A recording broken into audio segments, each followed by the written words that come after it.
Welcome into week number 2 of the Acadiana Postgame High School Football Forecast. In the season opener, we saw teams like St. Martinville, Comeaux, Acadiana, and Ascension Episcopal all show off their muscle. So who's going to flex in week 2? Speaking of flex, let's pick our players of the week from last week, you studs. I could probably pick about 18 standouts this week, but we'll keep it to 3. Let's go ahead and start with LCA Zack Clement.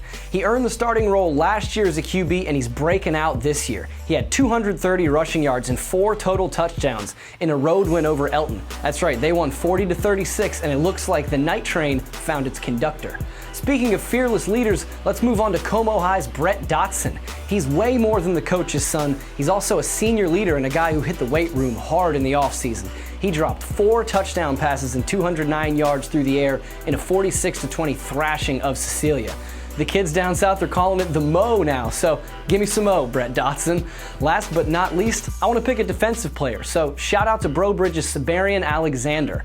Part of it has to do with the fact that he had a pick 6 in Breaux Bridge's 35-28 overtime victory over New Iberia, but to go even further, Sabarian had an ACL injury last year, spent a lot of time rehabbing, and clearly he's starting off the 2016 season on the right foot.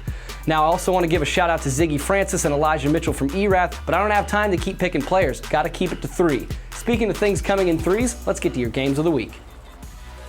Game number 1 is a matchup of 2 heavyweights, Acadiana versus Ponchatoula. This is a revenge match because last year Ponchatoula invited them into their house and sent Acadiana back home with a 26-0 shutout.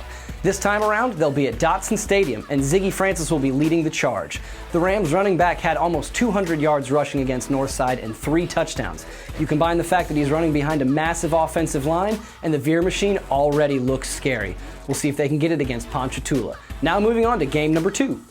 Welcome to the Crow. Carencro will host New Iberia this week in the open-air Crow Dome, and I'm just going to say, I think the Bears are my favorite to win District 4-4A. They have so many fireworks on offense, including Traylon Barnaba, their quarterback Carl Randall, who has moves for days, and Twin Sanity, the Poulard twins who can score from any point on the field.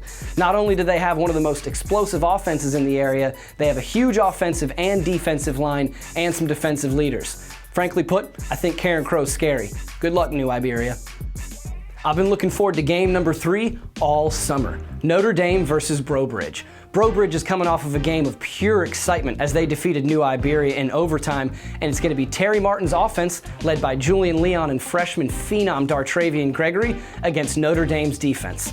Of course, we know the Pioneers won the state championship last year with their defense, and now they have Tyler Shelvin. Big boy Tyler is a 4-star recruit, and he's going to be playing at LSU one day, so good luck guarding him. He basically demands triple teams.